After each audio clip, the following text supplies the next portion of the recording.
We provide you the platform to turn your dreams into reality. Give wings to your aspirations with KR Mangalam University. नमस्कार, news nation digital के हमारे इस खास episode खबरें दुनिया की में आपका स्वागत है। मैं हूं Sumit Kumar Dubey. This video is को powered by KR Mangalam.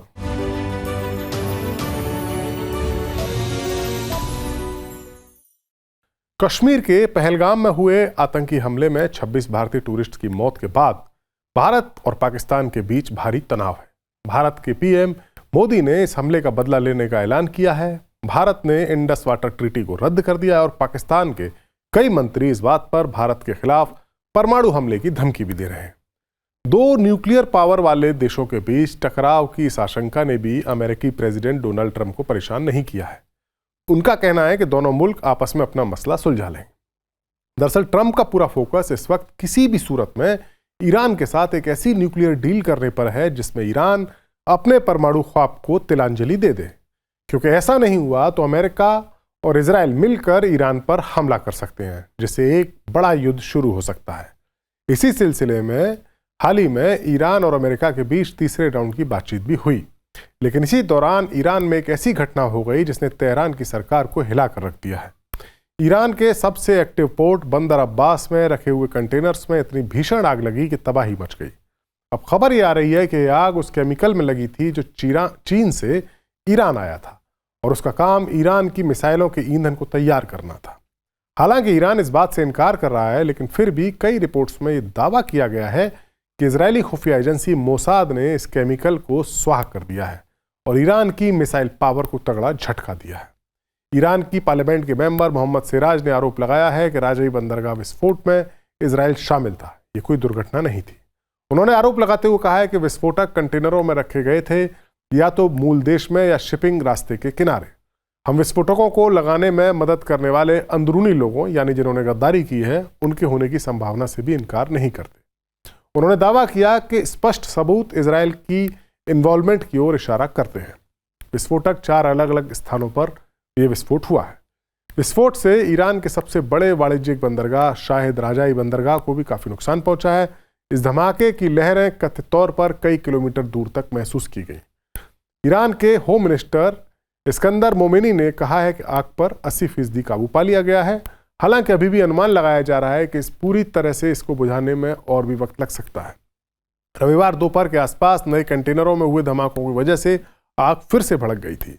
Iran के अधिकारियों ने मरने वालों की संख्या को बढ़ाकर 36 कर दिया है। बताया कि 36 लोगों की मौत हुई है और 800 से ज्यादा लोग घायल हुए हैं।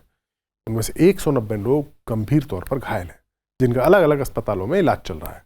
इसी बीच ईरान के सरकारी मीडिया में बताया गया है कि बंदरगाह के जो क्षतिग्रस्त इलाके जो नहीं हुए हैं, जो अफेक्टेड इलाके नहीं है, वहाँ ऑपरेशन फिर से शुरू हो गए हैं और टेलीविजन पर डॉक किए गए जहाज़ों के कंटेनर उतारते हुए तस्वीरें भी जारी की गई हैं।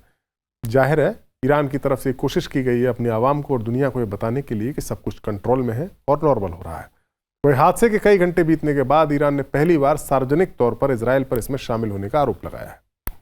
सवाल यह है कि अगर इजराइल इस हमले में शामिल है तो उसने इस बंदरगाह को निशाना क्यों बनाया?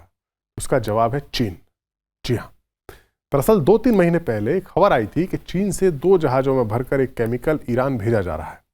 चीन 1000 टन सोडियम परक्लोरेट नाम का केमिकल कार्गो जहाज से चीन ने ईरान भेजा है, जो मिसाइल ईंधन का काम करता है। इस 1000 टन सोडियम परक्लोरेट से अमोनियम परक्लोरेट बनाया जाता है, जो मिसाइलों के लिए ईंधन बनाने का काम करता है। इजराइल ने पिछले साल अक्टूबर में ईरान पर जो एयर स्ट्राइक की थी, उसमें ईरान की लंबी दूरी की मिसाइल बनाने के फ्यूल बनाने वाले सामान को उसने तबाह किया था। ऐसी कई खबरें हैं। हालांकि ईरान ने इसको कबूल नहीं किया। इसके बाद ईरान को जब जरूरत पड़ी तो उसने चीन से इस केमिकल की मदद ली। एक अमेरिकी अखबार फाइनेंशियल टाइम्स ने उस वक्त छापा था कि इतना ज़्यादा sodium perchlorate 960 ton ammonium perchlorate बनाने के काम आता है। मिसाइल के ईंधन में 70% अमोनियम परक्लोरेट का ही इस्तेमाल होता है। इससे करीब 250 खैबर शेकान या हज कासम जैसी ईरान की मिसाइलों के लिए ईंधन बनाया जा सकता है। इस केमिकल को मिसाइल टेक्नोलॉजी कंट्रोल प्रशासन के तहत इस्तेमाल किया जाता है। ईरान की ये मिसाइलें मध्यम दूरी तक मार करने में सक्षम है और सॉलिड फ्यूल से चलती है, जिसके लिए केमिकल की जरूरत है। रिपोर्ट के मुताबिक इसी केमिकल को ईरान की सेना को भेजा गया था, जो इस बंदरगाह पर मौजूद था। अधिकारियों ने बताया कि इस केमिकल को 34 कंटेनर के जरिए भेजा गया था। अब कहा जा रहा है किसी केमिकल ईरान के इस बंदरगाह पर रखा गया था जिसमें आग लगी, किसी भी तरह आग लगी, लेकिन शक की सुई अब इजराइल की खुफिया एजेंसी मोसाद की ओर जाकर टिक गई। मोसाद ने इस पूरे वाकये के दौरान, या यूं कहें कि पिछले 1.5 साल से जो चल रहा है उस दौरान, जिस तरीके से हिजबुल्लाह के लड़ाकों के मोबाइल या माफ कीजिएगा पेजर में विस्फोटक फिट करके अपनी काबिलियत का परिचय दिया था, अपनी गोपनीयता का परिचय दिया था, अपने ऑपरेशनल किस तरीके से एक्सीलेंस का परिचय दिया था, उसको देखते हुए ये बात और ज़्यादा मुनासिब नज़र आ रही है कि हो ना हो अगर ये वही केमिकल था जिसको कि मिसाइल टेक्नोलॉजी में इस्तेमाल करना है, जिसको कि ईंधन के लिए इस्तेमाल करना है, तो हो ना हो मोसाद के निशाने पर ये केमिकल तो ज़रूर होगा ही। इजराइल किसी भी सूरत में ईरान को कमज़ोर करना चाहता है, क्योंकि इस पूरे इलाके में बस एक ईरान ही है जो इजराइल को सीधी टक्कर देता है। इजराइल का विरोध भले ही बाकी मुस्लिम देश करते हों, लेकिन ईरान आमने सामने की टक्कर देता है। और इसके लिए इजराइल अब अमेरिकी प्रेसिडेंट डोनाल्ड ट्रंप को भी ये कन्विंस करने में जुटा है कि जल्द से जल्द ईरान के उन ठिकानों पर हमला किया जाए जहां उसके परमाणु हथियार तैयार हो रहे हैं, क्योंकि इजराइल जानता है कि एक बार अगर ईरान के हाथ परमाणु हथियार लग गए तो फिर शक्ति का संतुलन बदल सकता है। जबकि ट्रंप डिप्लोमेसी के जरिए मसले का समाधान चाहते हैं, क्योंकि उन्हें पता है कि इजराइल अकेला ईरान से नहीं निपट सकता, इसके लिए अमेरिका को जंग में कूदना ही होगा। ईरान अब उतना कमज़ोर नहीं रहा जितना पहले हुआ करता था। ईरान की अब रूस और चीन के साथ गहरी दोस्ती है, लिहाजा ये दोनों मुल्क भी ईरान की ठीक वैसे ही मदद कर सकते हैं जैसी मदद पिछले 3 साल से अमेरिका और ब्रिटेन और फ्रांस और जर्मनी जैसे देश यूक्रेन की कर रहे हैं रूस यूक्रेन युद्ध के दौरान। यही वजह है कि यूक्रेन जैसा कमज़ोर मुल्क या अपेक्षाकृत अपने ताकतवर मुल्क रूस के सामने 3 साल से टिका हुआ है, और फिर अमेरिका फंस सकता है। अगर अमेरिका इजराइल के साथ मिलकर ईरान के खिलाफ युद्ध करता है, रूस और चीन की तरफ से ईरान को मदद लगातार मिलती है, तो फिर अमेरिका इस जंग में फंस सकता है। लिहाजा ट्रंप का पूरा जोर ईरान पर अधिकतम दबाव बनाते हुए इस डील को करने पर है। इसी सिलसिले में ओमान में तीसरे दौर की मीटिंग भी हुई। तीसरे दौर की मीटिंग शनिवार को खत्म हुई। ओमान की राजधानी मस्कट में हुई इस मीटिंग में कई सीरियस मसलों पर काफ़ी सीरियस तरीके से चर्चा भी हुई। दोनों साइड्स ने फ्यूचर में फिर से मिलने का वादा भी किया। इस बातचीत के दौरान कुछ पॉजिटिव संकेत भी निकल कर आए, लेकिन कई बड़े मसलों पर कॉन्ट्रडिक्शन भी अभी भी बरकरार है। इसी दौरान बंदर अब्बास पोर्ट पर धमाका भी हुआ, जिसने हलचल मचा दी, जिसके चलते ये बातचीत में गंभीरता के माहौल को और ज़्यादा तनावपूर्ण बना दिया। जानकारी के अनुसार ईरान के विदेश मंत्री अब्बास अराक्ची ने इस बातचीत के बाद अपने स्टेट की टीवी से कहा कि दोनों पक्षों ने पूरे दिन लिखित बिंदुओं का आदान प्रदान किया और इस बार बातचीत पहले के मुकाबले कहीं ज़्यादा सीरियस और सेंटर्ड रही।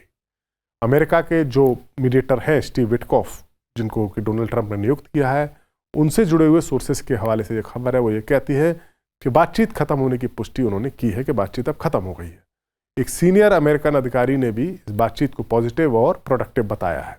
हालांकि उन्होंने ये भी कबूल किया कि अभी भी काफ़ी काम होना बाकी है और अगली बातचीत यूरोप में जल्दी होने की उम्मीद जताई जा रही है। जाहिर है एक और बातचीत होने पर जोर है, तो दूसरी ओर ईरान की ताकत को भी कमज़ोर करने की कोशिश की जा रही है। यानी अमेरिका बातचीत कर रहा है, वहीं इजराइल अपनी मुहिम पर लगा हुआ है कि किसी भी तरह से ईरान को कमज़ोर किया जाए, और ईरान के सबसे बड़े पोर्ट पर लगी आग उसी की ओर एक इशारा कर रही है। हमारा वीडियो आपको कैसा लगा? कमेंट सेक्शन में जाइए और अपनी राय हमें ज़रूर दीजिए। नमस्कार।